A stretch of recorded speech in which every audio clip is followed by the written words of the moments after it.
Para hoje, para hoje nós vamos analisar o pensamento medieval dentro das duas principais escolas do pensamento medieval, que vai ser a patrística e a escolástica. Dentro desse pensamento, a filosofia antiga teve uma participação muito importante, porque a primeira fase da filosofia medieval vai ser um resgate do pensamento platônico. E a segunda fase da filosofia medieval será um resgate da filosofia aristotélica. Então, a margem do pensamento será Platão e Aristóteles. Então, num primeiro momento, nós vamos ter o pensamento de Santo Tomás de Santo Agostinho, depois o pensamento de Santo Tomás de Aquino. Dentro dessa ideia, esses pensadores eles desenvolvem uma abordagem centrada na questão da fé e da razão. Vamos ver o contexto de disputa entre fé e razão.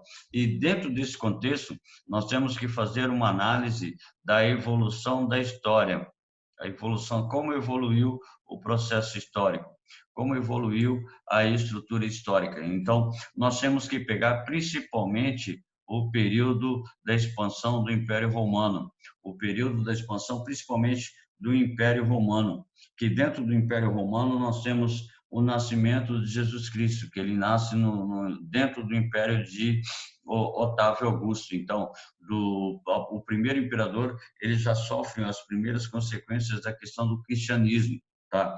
E o cristianismo começa a surgir como uma religião forte, resultado da síntese entre as mudanças que estavam acontecendo e a estrutura daquilo que nós vamos chamar do pensamento do judaico, pensamento judaico. Então, a partir do Império Romano, nós temos a fusão do pensamento, nós temos o pensamento judaico-cristão, que vai desenvolver-se através de outras possibilidades de pensamento e de filosofia. Então, a partir da Antiguidade Clássica, a partir do Império Romano, nós temos algumas condições, como, por exemplo, a perseguição dos cristãos pelo imperador Adriano. As condições de perseguição dos cristãos. Primeiro, não reconheciam a autoridade do imperador como divina. Tá? Segundo, era uma religião acusada de ser agitadora política. Terceiro, ela cresce no meio da população pobre, no meio da escravidão. As bem-aventuranças, o pensamento de Jesus Cristo no meio da população pobre. Então, isso acontece e o Império Romano começa a perseguir os cristãos. Tá? Dentro dessa ideia, nós temos o processo de perseguição aos cristãos. Adriano, Nero, alguns dos principais perseguidores do cristianismo. Apesar disso tudo, nós temos aqui em aproximadamente 330, tá? 330, nós temos o Edito de Milão, onde o imperador Constantino, ele vai conceder liberdade religiosa aos cristãos e, ao mesmo tempo, ele começa o seu processo de conversão ao cristianismo. Então, isso foi um marco dentro do pensamento da antiguidade, a conversão do imperador Constantino ao cristianismo. Então, a partir daí, o cristianismo começa a ganhar forças dentro do império. E antes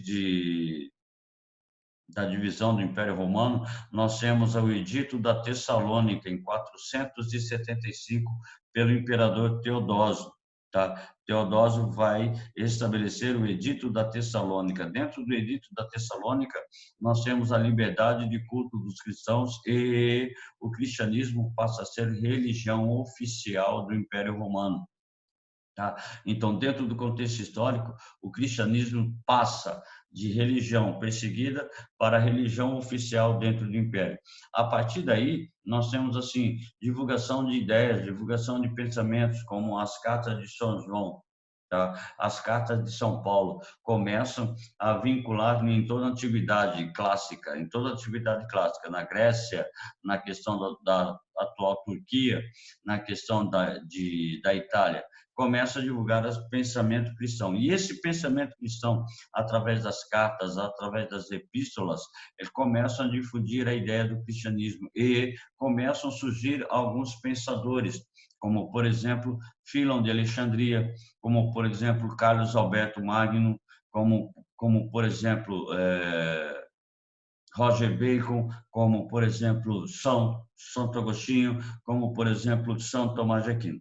Começam a surgir diversos pensadores divulgando o ensinamento do cristianismo. A partir do século V, a partir da queda do Império Romano, nós temos também uma organização estrutural do pensamento cristão. Tá? A partir do século V depois de Cristo, nós temos a evolução do pensamento cristão. Aqui nós temos a queda do Império Romano e a invasão dos povos bárbaros começa a se intensificar. Ao mesmo tempo, nós começamos a formar os reinos bárbaros, tá? O reino dos francos. No reino dos francos, nós temos assim a união entre a igreja e o pensamento do imperador. E grande nome nós vamos ter é Carlos Magno, tá? Carlos Magno vai ser um grande imperador franco que vai ter uma aliança grande com a igreja. Na verdade, boa parte dos reis francos tiveram uma grande influência do pensamento da igreja. Então, na antiguidade, nós temos a influência do pensamento cristão já por volta dos primeiros séculos depois de Cristo. A força vai ganhar forças a partir do século IV depois de Cristo. Então, acontece que dentro desse pensamento antigo, nós temos ainda o pensamento na Idade Média, o pensamento da igreja na Idade Média. Então, nós podemos falar que dentro da Idade Média, a igreja sofre influências também da expansão do Império Bizantino e também da expansão islâmica, do surgimento do islamismo. Então, o pensamento medieval, nós temos o pensamento cristão, tá? Que vai contra a filosofia pagã. Por favor, em qualquer lugar do mundo, em qualquer lugar do Brasil em que cair filosofia pagã, é a filosofia clássica de Sócrates, Platão e Aristóteles. Filosofia pagã porque eles não eram cristãos. Então, falou filosofia pagã, está falando de Sócrates, Platão e Aristóteles. Então, dentro desse contexto, nós vamos ter o período de pensamento da filosofia medieval. Alguns falam que a filosofia medieval começa a partir do século V, a partir da queda do Império Romano. Outros vão falar que já lá no século III, iniciou o pensamento da filosofia medieval. Só que tem um problema. Cronologicamente, nós sabemos que a Idade Média começa com a queda de Roma, em 476. Então, para evitar a dúvida, cronologicamente, a filosofia medieval está dentro do período medieval, do século V ao século XV. Só que, ideologicamente, a filosofia medieval começa no século III, século IV, a partir de Filon de Alexandria, a partir de Santo Agostinho. Então, o que eu quero deixar bem claro é que a filosofia medieval está dentro do contexto da história medieval, dentro do período medieval. Só que, anterior ao pensamento medieval, ela já se fazia parte do pensamento da época, certo? Então, ali por volta do século III, do século IV, tem início o pensamento da igreja cristã, tá? A filosofia cristã, o pensamento tem início a partir do século III, no processo de organização do pensamento, que vai até o século XV. Ok? E aí ela, a partir do século V, acompanha o pretexto da filosofia medieval. Só que dentro da filosofia medieval, nós vamos ter influências do judaísmo e do islamismo. Tá? Não é nossa pretensão abordar a filosofia islâmica, mas nós temos Avicennas e Averroes. Eles trataram de estudar os ensinamentos de Aristóteles, houve um processo de tradução das obras de Aristóteles, e Avicennas, um grande nome do pensamento também na medicina. Tá? Dentro do pensamento medieval, dentro da filosofia medieval, nós temos a influência da filosofia árabe. Tá? E a influência dos reinos bárbaros ou do Império Carolíngio, tá? Da formação do Império Carolíngio, onde vocês estudam em história que o reino dos francos, com os seus reis, vão dar origem ao Império Carolíngio. Dentro do Império Carolíngio, nós temos uma aliança muito grande entre a igreja e os reis, tá? A igreja e os reis. Isso dentro do período que nós chamamos alta Idade Média. No período que nós vamos chamar de Baixa Idade Média, nós temos o desenvolvimento das cruzadas, influência também da igreja, tá?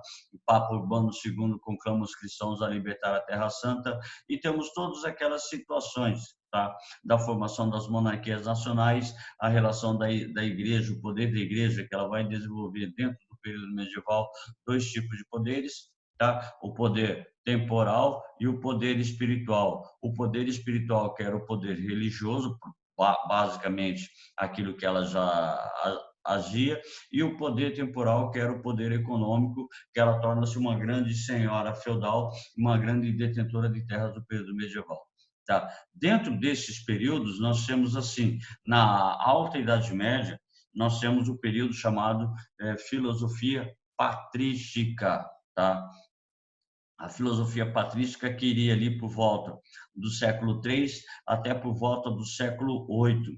Do século IX até o século XV, e alguns ainda falam século XVI, seria a filosofia escolástica.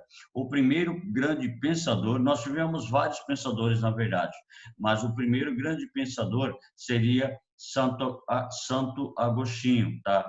Influenciado pela filosofia platônica ou pelo neoplatonismo, ele destitui o seu pensamento filosófico. E na Baixa Idade Média, nós temos o pensamento da escolástica. E o grande nome desse pensamento será Santo Tomás de Aquino. Então, nós temos dois grandes períodos dentro do contexto histórico, que vai ser a base do pensamento medieval. O primeiro, o pensamento da chamada Alta Idade Média, a filosofia patrística. O segundo pensamento, chamado escolástica, na Baixa Idade Média, cujo maior representante é Santo Tomás de Aquino. E eu quero que vocês gravem muito bem a situação seguinte: existem vários pensadores dentro do contexto medieval, existem vários filósofos, só que os nossos vestibulares, quando cobram Santo Agostinho e Santo Tomás de Aquino. Tá? Santo Agostinho, Santo Tomás de Aquino. Na patrística, Santo Agostinho. Na escolástica, Santo Tomás de Aquino. Então, não preciso ficar assim preocupando-se com vários outros filósofos, com Filon de Alexandria, com Santo Alberto Magno, com Roger Bacon, que esses caras muito raro, pouquíssimas vezes, ou raras vezes, ou quase nenhuma vez, eles caem em vestibular. Quando cai filosofia medieval, cai Santo Agostinho e Santo Tomás de Aquino. Ok? Então, essas são as ideias primordiais, a princípio do início, tá, do pensamento. Como nós acabamos de falar, do século III ao século XV, nós temos o pensamento da filosofia cristã. Tá? Na verdade, continua até hoje, mas o período de desenvolvimento clássico do pensamento cristão, nós temos entre o século III e o século XV. Cronologicamente, filosofia medieval está dentro do período medieval, do século V até o século XV. Tá? A principal característica da filosofia medieval é a experiência humana fundamentada na existência do sagrado.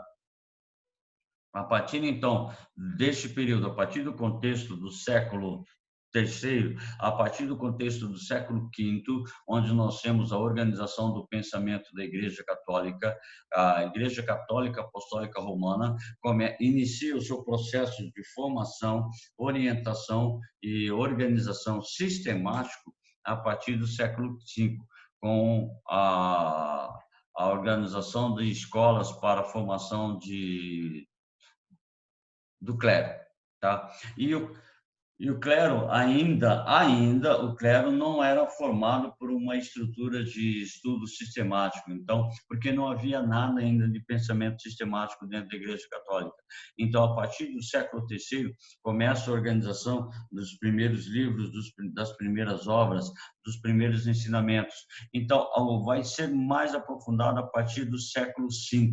Tá? Aí nós temos assim o sagrado, o contrário do sagrado seria o profano. Mais para frente nós vamos abordar essa ideia. O sagrado, então, seria tudo aquilo que tem relação com Deus, tudo aquilo que tem relação direta com o divino, tudo aquilo que tem relação direta com o Criador. Tá? Então, isso seria o sagrado. Então, elevar o indivíduo à esfera do sagrado seria elevar o indivíduo a uma esfera máxima da sua própria natureza. E o profano seria tudo aquilo que está no mundo, tudo aquilo que é mundano, tudo aquilo que pressupõe uma ação contra o sagrado. Na verdade, nem precisa ir contra o sagrado. Está no mundo, é mundano, já pressupõe que é um elemento profano. Então, tudo isso nós temos como pensamento do desenvolvimento da origem da filosofia medieval. Essa perspectiva ficou conhecida como questão de Deus, tá? Que é a busca racional pela verdade, que não se contradiz pela fé, mas, pelo contrário, que lhe dá um novo sentido. O grande problema, se é que a gente pode falar assim, a grande situação do pensamento medieval era a questão fé-razão, tá? A questão era a fé e a razão, tá? Buscar conciliar fé e razão. E aí nós temos duas situações, gravem bem, na patrística e na escolástica, duas condições entre fé e razão que a gente vai abordar daqui a pouco. Na patrística, a razão, ela não serve para nada, tá? A fé é superior e a razão só serve para compreender os textos da fé, tá? Na escolástica, em São Tomás de Aquino, a fé é superior, mas a razão, mesmo limitada, pode contribuir para os elementos da fé. Então, há uma conciliação fé e razão. Em Santo Agostinho, há uma oposição muito ferrenha a respeito de fé e razão. Em São Tomás de Aquino, há uma conciliação, onde a fé ela é superior ainda à razão, a razão, mesmo limitada, pode contribuir para a fé. Certo? Então, esse é o pressuposto do pensamento original da filosofia medieval. Então, a questão da fé e razão, a questão dos universais. O que são os universais? É tudo aquilo que é válido para todos os indivíduos presentes dentro dessa esfera do planeta. Então, Deus seria uma questão universal. Certo? Então, a filosofia medieval foi desenvolvida principalmente, mas não exclusivamente, na Europa. Tá? Como nós tivemos a filosofia árabe, tá? A filosofia árabe está dentro desse pressuposto, entre os séculos 3 ao século 15. Lembrando novamente, o século 3, porque começa a organização do pensamento cristão, século 4, conversão do imperador, século 5, a religião oficial do Império Romano. Tá, ok? A partir do século V, nós temos a filosofia medieval acompanhando o pressuposto do período medieval. Deixa eu ver, tem uma pergunta aqui.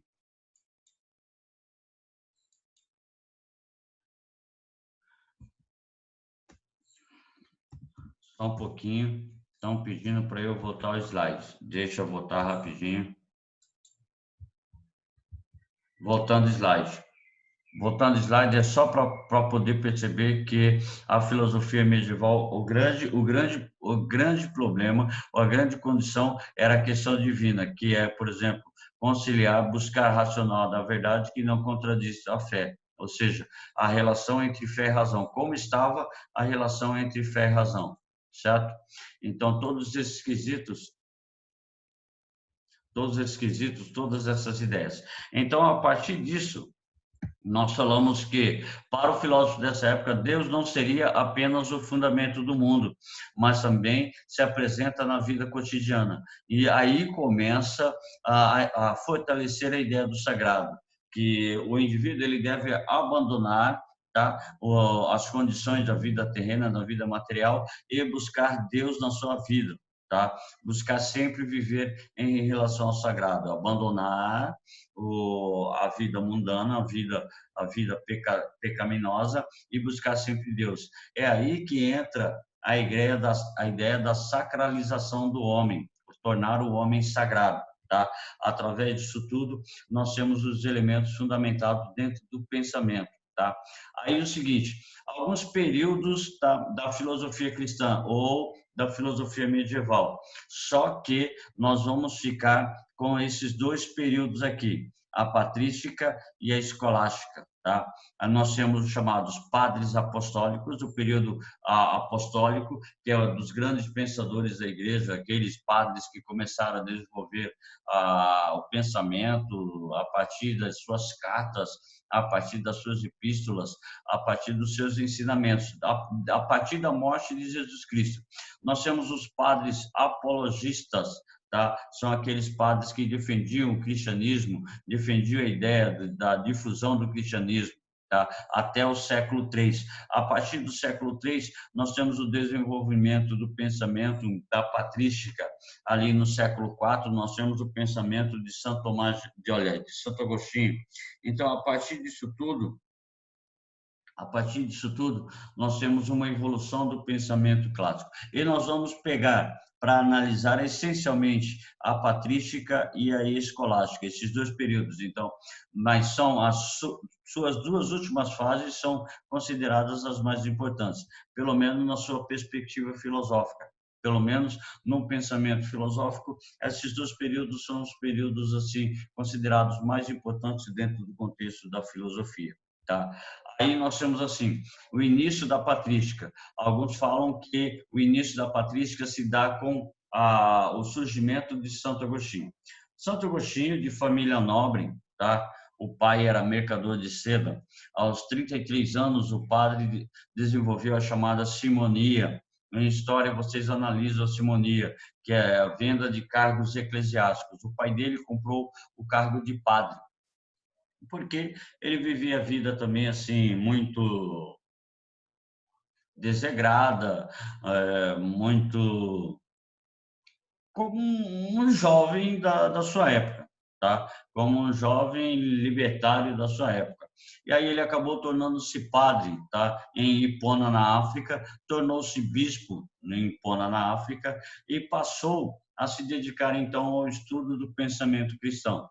Tá? Ele escreveu diversas obras, de Magistro, de Confissões, escreveu diversas obras. Então, nesse período, tá, nós temos assim, a igreja buscava uma conciliação entre fé e razão. Tá? A partir do século IV, a partir da fundamentação do pensamento de Santo Agostinho. Tá? Santo Agostinho ocupa o cargo, tá? Por favor, ocupa o cargo de bispo da Igreja Católica. Santo Agostinho entra em contato com o pensamento neoplatônico, tá? E dentro dessa época nós temos Pelágio, tá? Um grande pensador dentro da Igreja Católica, na verdade era um padre.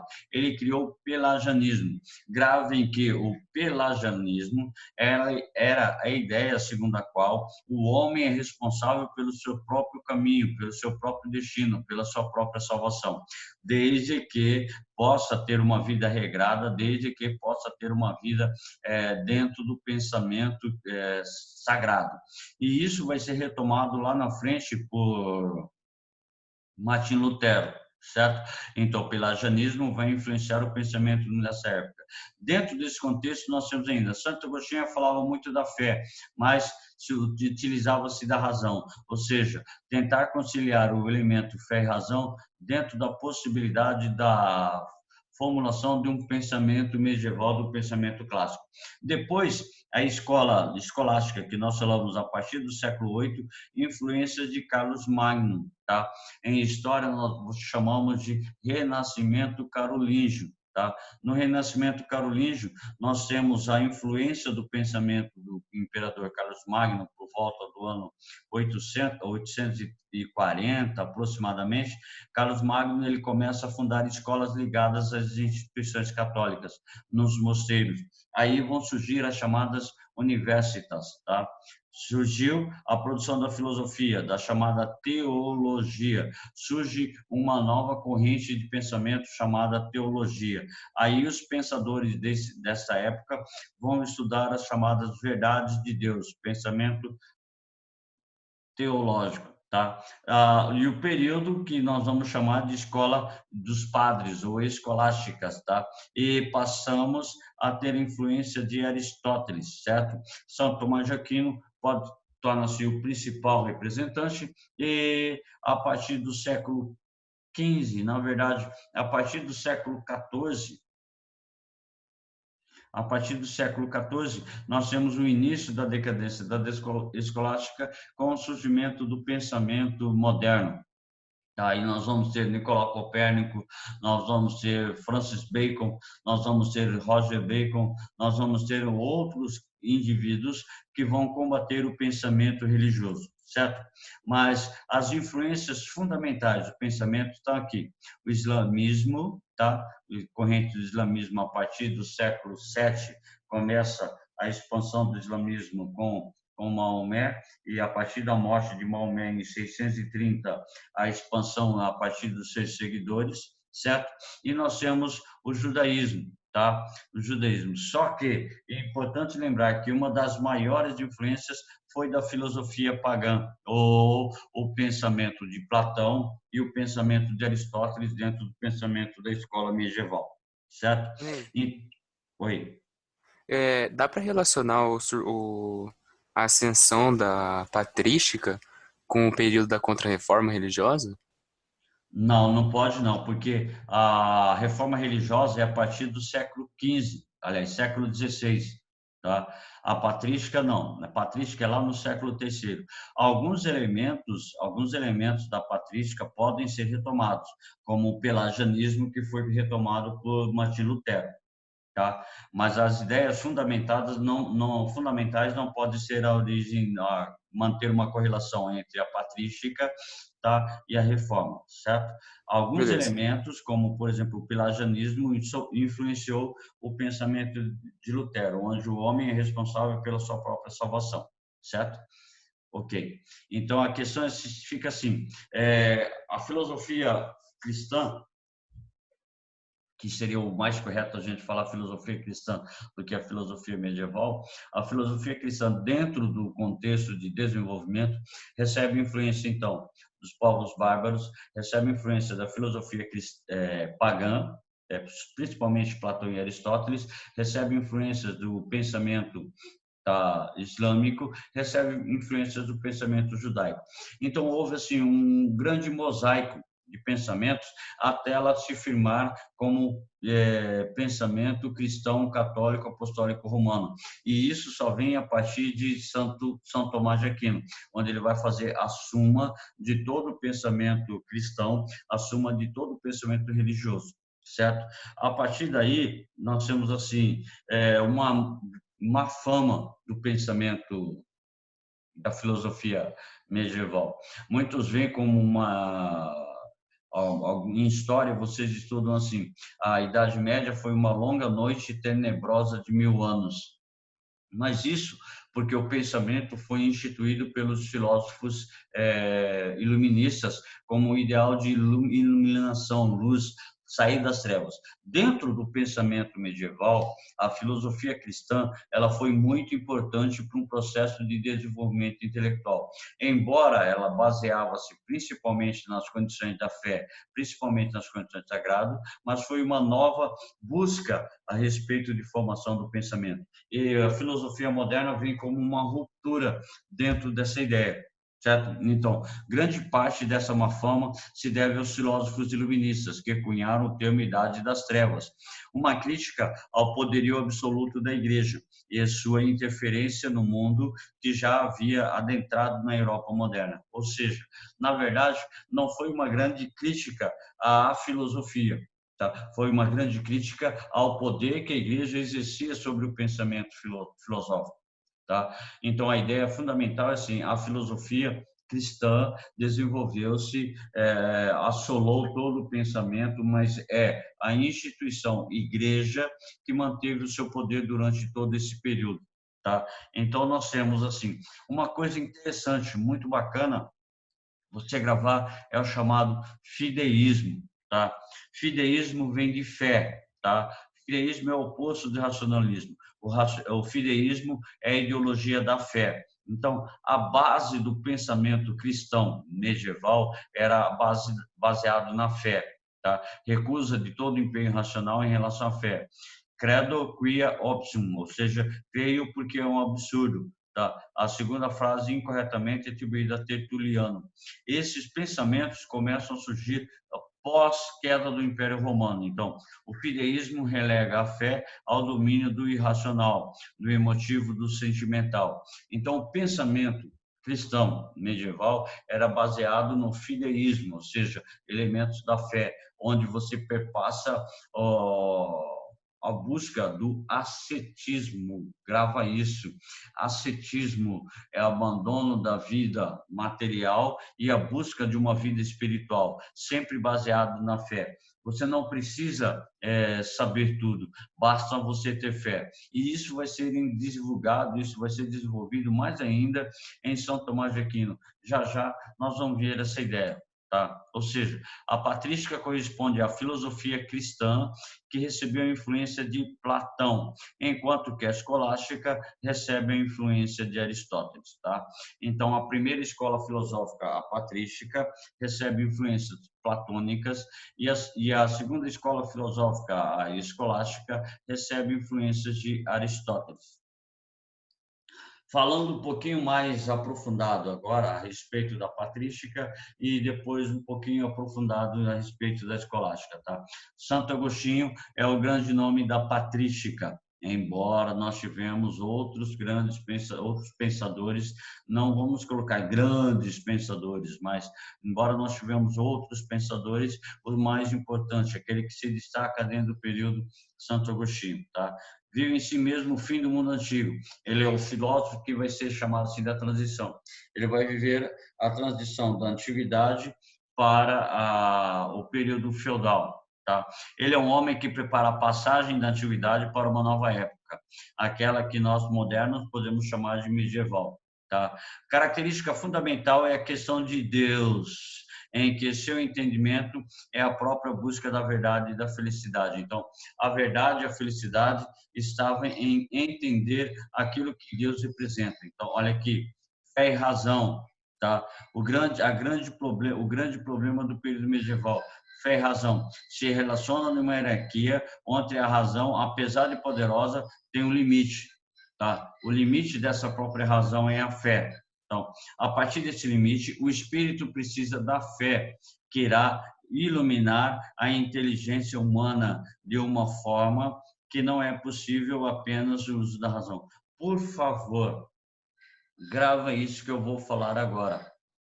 Para Santo Agostinho, a verdade, as verdades, aí vem a influência de Platão. Para Santo Agostinho, as verdades estão no interior do homem.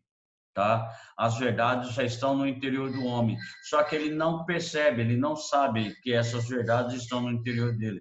Então, é o próprio Cristo ou Deus que ilumina e o permite conhecer a verdade. Semelhante à teoria da reminiscência de Platão. Em Platão, o homem já nasce com conhecimento, só que ele não lembra. Ele tem que fazer a reminiscência, ou seja, o resgate na memória para poder chegar ao conhecimento. Santo Agostinho elimina esse resgate na memória. Santo Agostinho fala que é Deus que o ilumina e permite que ele chegue ao conhecimento. Então, teoria da iluminação, pelo amor de Deus, essa ideia do pensamento de Platão, ela é remodelada em Santo Agostinho. Sai a reminiscência, entra a teoria da iluminação. O homem já tem os conhecimentos dentro dele, mas ele não sabe, ele não conhece, ele não lembra. Então, é Deus que o ilumina pela graça divina e permite que ele conheça. Então, o conhecimento estaria limitado a apenas alguns poucos, porque Deus ilumina somente aquele que busca o conhecimento através da sua via, através do elemento sagrado. Então, nem todos estão aptos a conhecer. Grava isso. Nem todos estão aptos a conhecer. Então, ele considera que a fé é superior. Se você tem fé, basta. Deus te ilumina e permite que você conheça. Se você só age pela razão, você nunca vai conhecer a verdade, porque Deus ilumina aquele que tem fé e institui-se um limite a esse elemento racional. Tá? A razão em nada pode contribuir para a fé. Ou essas duas frases, é importante que vocês gravem essas duas frases. Para Santo Agostinho, é assim: creio para poder entender. Ou seja, primeiro eu tenho fé, depois eu entendo, tá? Ou se você não crê, você não entenderá. Ou se não credes, não entendereis. Então você precisa primeiro ter fé para poder entender os elementos dessa própria fé. Tá? Então, essa é a ideia fundamental da teoria da iluminação. Primeiro eu creio, aí Deus me ilumina e permite que eu chegue às verdades. Se eu não tenho fé, se eu não creio, Deus jamais vai iluminar, Deus jamais vai permitir que eu chegue ao conhecimento da verdade. Tá? Pegou a ideia? Aí, aqui, só para a gente comparar. Tá? Do lado esquerdo, nós temos o pensamento de Platão. Do lado direito, nós temos o pensamento de Santo Agostinho, para a gente poder entender a influência do platonismo dentro do pensamento de Santo Agostinho. Então, há uma mudança. Tá? Há uma mudança no pensamento de Platão, ou há uma adaptação do pensamento de Santo Agostinho ao pensamento de Platão. Então, portanto, pode-se concluir que Agostinho é um neoplatônico e cristão, tá? Pois utilizou principalmente as teorias de Platão para fundar as bases intelectuais do cristianismo. Então, se você é cristão, não importa se você é cristão evangélico, não importa qual é o segmento do seu cristianismo, a base fundamentada é o neoplatonismo de Santo Agostinho, tá? Por exemplo, para Platão, divide-se o pensamento dialético entre o mundo das ideias e o mundo das sombras, como nós falamos a respeito da aula de Platão. Mundo das ideias, mundo das formas perfeitas e imutáveis, mundo das sombras seriam cópia da realidade, ou um mundo imperfeito, ou o mundo das sombras.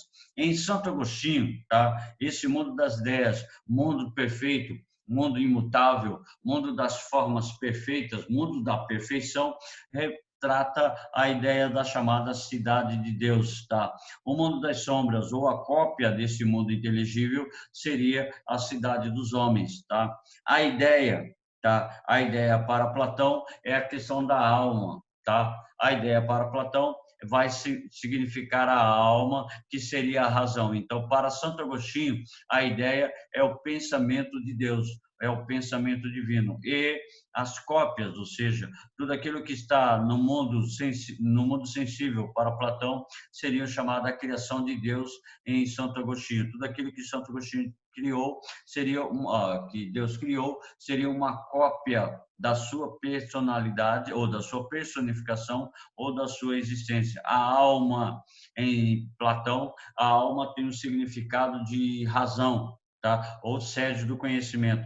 Em Santo Agostinho, seria o sopro divino. Tá? A alma seria o sopro divino. Note bem que, quando a gente falava de Platão, eu falava que a alma não possuía um conceito religioso. A alma passa a adquirir esse conceito religioso a partir de Santo Agostinho, quando ele transita a alma de sede da razão ou sede do conhecimento, ele estabelece como um sopro divino. Tá? A partir desse momento, a alma passa a ter um aspecto religioso. Tá? O demiurgo, que seria aquela imagem do ser perfeito, tá? Em Platão, em Santo Agostinho, seria o próprio Deus, ou a luz que representa esse próprio Deus. O homem, para Platão, que seria a forma imperfeita, a cópia da realidade divina, é a imagem e semelhança de Deus em Santo Agostinho. Notem bem que ele pega, Santo Agostinho, ele baseia todo o seu ensinamento através da Sagrada Escritura. Daí a ideia de sopro divino, a ideia de imagem e semelhança de Deus, a ideia de pensamento de Deus.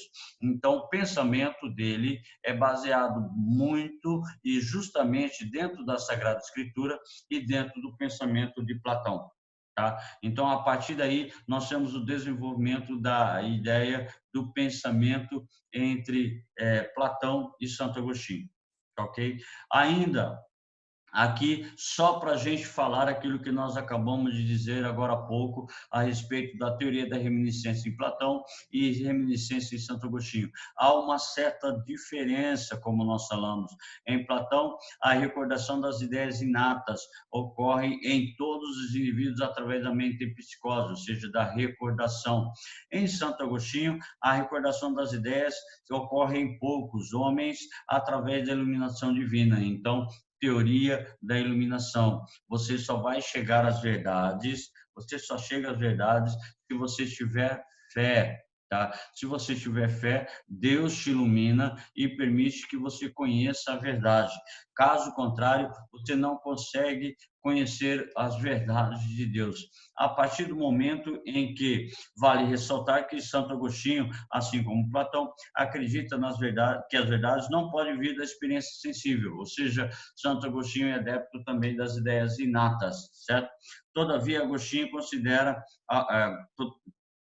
Santo Agostinho, ao contrário de Platão, não admite a pré-existência da alma, negando, pois, a teoria da reminiscência de Platão. Defende que a mente e a psicose, como um processo de evolução das almas, na reminiscência agostiniana, é a recordação pela iluminação, iluminação de Deus. Por favor, mente em psicose é o processo de recordação na memória que Platão falava.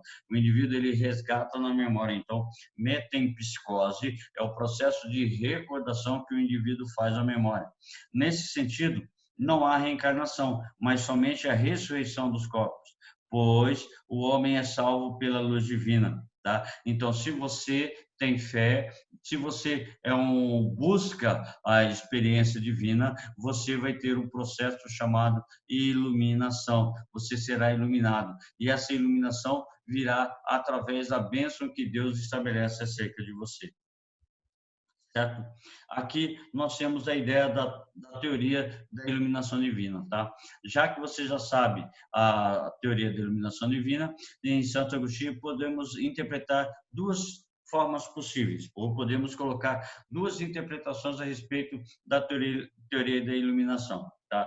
Na teoria do conhecimento, como se forma o conhecimento, ou que é o modo como os homens alcançam o conhecimento divino, ou as ideias da mente de Deus, que é a única verdade eterna, que é a própria revelação. Ou seja, aí vem uma parte super importante. Deus te ilumina, tá? Deus te revela. Mas para você receber essa revelação divina, você precisa da chamada mediação. E essa mediação viria por meio dos homens da igreja, porque são os homens da igreja que conhecem as verdades divinas, conhecem as verdades da mente de Deus.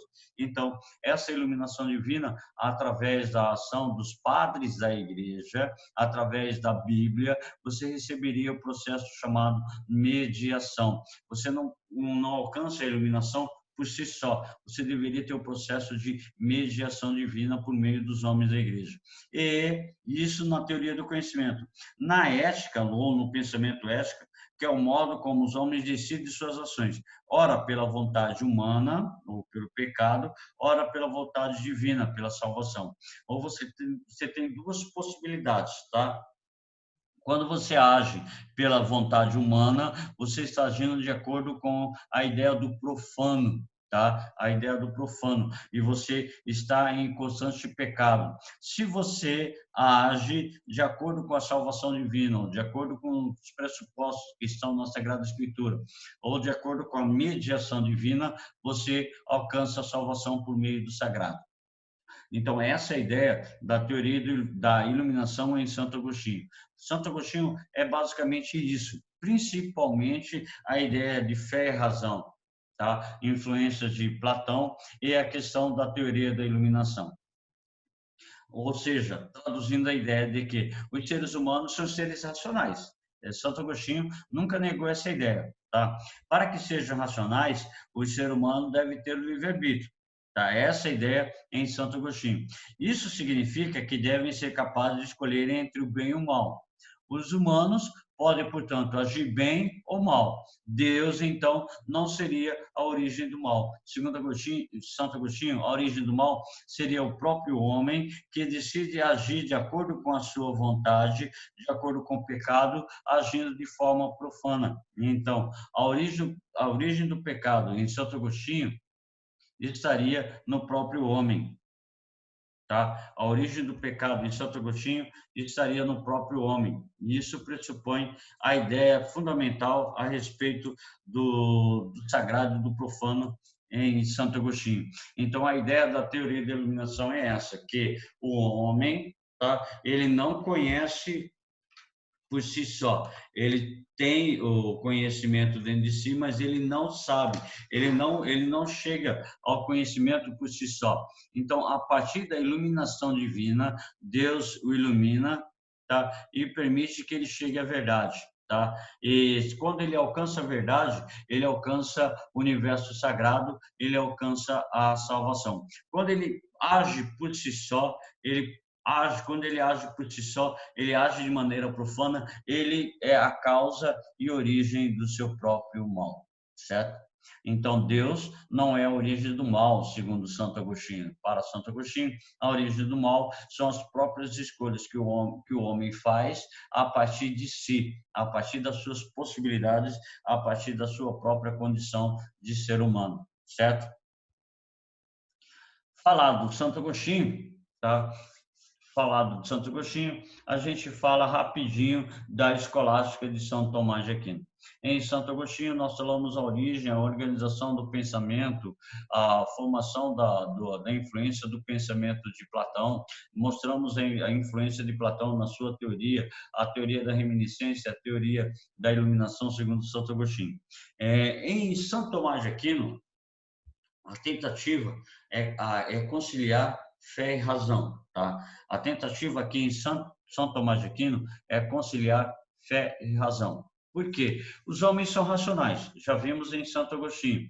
Se os homens são racionais, ele age também pela razão. Como essa razão pode auxiliar o indivíduo a alcançar a fé, tá? A principal obra de São Tomás de Aquino é a Suma Teológica. Na Suma Teológica, ele torna-se o grande nome do pensamento escolástico. Tá? A Suma Teológica, sim, é a base e a origem da teologia. A teologia já estava surgindo dentro do pensamento da filosofia medieval, dentro do pensamento patrístico. Mas a teologia, ela surge com forças como uma filosofia propriamente pronta a partir de São Tomás de Aquino. Tá? Alguns usam o desenvolvimento da escolástica até o século XVI, porque, por exemplo, René Descartes, filósofo do século XVI, sofreu fortes influências do pensamento escolástico. Tanto é que as vias da prova de Deus para René Descartes é baseado no ensinamento de São Tomás de Aquino. Então, a escolástica foi desenvolvida nos séculos IX até o século XVI e também acreditava que a razão e a fé não são incompatíveis.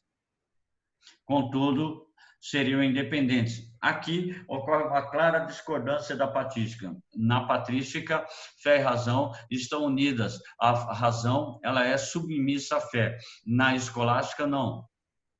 Fé e razão, as verdades da fé, as verdades da razão não contradizem as verdades da fé. Eu preciso conciliá-las.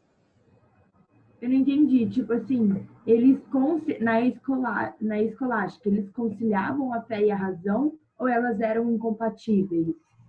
Na patrística, fé e razão tem uma condição de oposição, tá? A razão em nada pode contribuir para a fé, apesar de que os homens são racionais, tá? Então ela estava o tempo todo perturbando, atrapalhando a busca do pensamento de fé.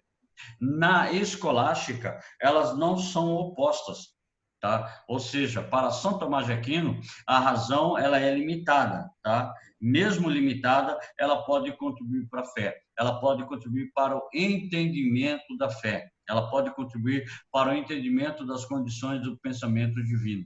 tá? Mas isso daí não era o que Santo Agostinho falava? Que, tipo, razão tem um limite, depois desse limite, o Mas espírito... na patrística, a razão ela está submissa à fé, não tem nenhuma relação, tá? Não tem nenhuma relação de formulação de conhecimento. Apesar de não ser muito distante, ela não estava como base de apoio da fé. Aqui, ela é uma base de apoio para a fé. Pegou a Então, ideia? elas não são compatíveis na escolástica. Na patrística, na Então, na escolástica, elas escolástica, são elas não... compatíveis. Entendi. Tá? Nas escolásticas, elas não são incompatíveis, tá? Então, elas são compatíveis. Na patrística, elas são incompatíveis. Eu não posso utilizar as verdades da razão para justificar a fé. Na escolástica, elas são compatíveis. Aliás, mesmo sendo compatíveis, a fé ainda continua superior. Mas eu não nego a razão. Tá? Em Santo Agostinho, primeiro eu tenho que ter fé para poder entender. Tá? Em São Tomás de Aquino, tá? Necessariamente eu posso ser racional e entender os elementos da fé. Eu posso utilizar a fé e entender os elementos da razão. Tá? Então aqui a razão seria complementar a fé. A razão seria um elemento que complementa a fé. Por isso ele usa Aristóteles. Por isso ele vai pegar, por exemplo, as 4 causas de Aristóteles. Vamos ver se vocês lembram das 4 causas de Aristóteles. Para Aristóteles, toda substância era composta por 4 causas. Toda substância tem a ideia das 4 causas: causa material, causa formal, causa eficiente e causa final. Caracterizando cada uma das causas. Causa material é do que é composto, a matéria do objeto, a matéria da coisa. Causa formal, a forma, propriamente o formato daquilo que foi feito, como nós falamos em Aristóteles. Causa eficiente, pega essa causa eficiente que em Aristóteles e fala assim: a causa eficiente é quem fez, quem deu origem, quem fabricou, quem produziu aquele objeto. E a causa final é o objetivo. Ele pega a causa eficiente e a causa final e adapta ao cristianismo. Ele pega essa causa eficiente, o Criador, e transforma como Deus, como a causa primeira de todas as coisas, certo? Aí ele vai transformar a ideia aristotélica dentro do pensamento do cristianismo. E a causa final seria o objetivo, a missão que o indivíduo recebe enquanto obra da criação divina. Tá? Então, aqui, através da razão, em São Tomás, poderíamos atingir algumas verdades fundamentais, como, por exemplo, concluir que Deus existe mesmo, sem fé ou religião alguma. A fé, por sua vez, pode nos mostrar as realidades e as sabedorias que a razão não pode atingir. Ou seja, elas não são incompatíveis, elas são complementares. Se você age pela razão, você vai chegar até a fé. Se você age pela fé, você vai fortalecê-la ainda mais e aí vai precisar da própria razão para poder entender a própria fé. Tá? Então, a grande máxima, tá? A grande ideia, o grande suprassumo, o grande elemento do pensamento de São Tomás de Aquino são as 5 provas da existência de Deus, tá? As 5 vias da existência de Deus, que é a base do pensamento de Aristóteles. Então, a escolástica, movimento iniciado a partir do século IX, que buscou conciliar a fé cristã e a razão. Não existe nada de incompatível entre fé e razão. Na filosofia pagã, ela não é totalmente incompatível à filosofia cristã. Ela deve ser base de justificativa da própria fé. É essa a ideia de Santo Tomás de Aquino. Tá? Aqui, Aristóteles como a base fundamental, considerando a experiência sensível. Para Santo Agostinho, não. A experiência sensível não pode me levar ao conhecimento. A razão não pode me levar ao conhecimento. Portanto, é Deus que me ilumina e permite que eu conheça. Aqui, eu chego através da razão, através da minha experiência sensível, eu chego ao conhecimento racional. E esse conhecimento racional está baseado principalmente para você poder entender as existências de Deus. Aí vem assim, pode-se compreender a essência de Deus? Tá? Aí Santo Tomás de Aquino responde assim: há um conhecimento confuso da essência de Deus, mas pode-se desenvolver um conhecimento acerca da sua existência. Porque o homem muitas vezes confunde a existência de Deus tentando racionalizá-la. Tá? Então, olha o que ele fala. Para provar a existência de Deus, ele pegou as 4 causas de Aristóteles, tá? E transformou nas 5 vias da ideia da criação. Ou seja, primeiro motor imóvel. Deus é o primeiro motor imóvel. Em Aristóteles seria o chamado ser causa eficiente. Tá? Olha aqui, a causa eficiente, ou seja, existe um motor que iniciou o mundo, todo o movimento, iniciou tudo que existe nele, ou seja, Deus é o primeiro motor imóvel. Ele move todas as coisas e nada o move. Ele não precisa de ser movimento, porque ele é o movimento constante. Ele está sempre movimentando todas as coisas. O próprio movimento é Deus. Então, Deus é o primeiro motor imóvel.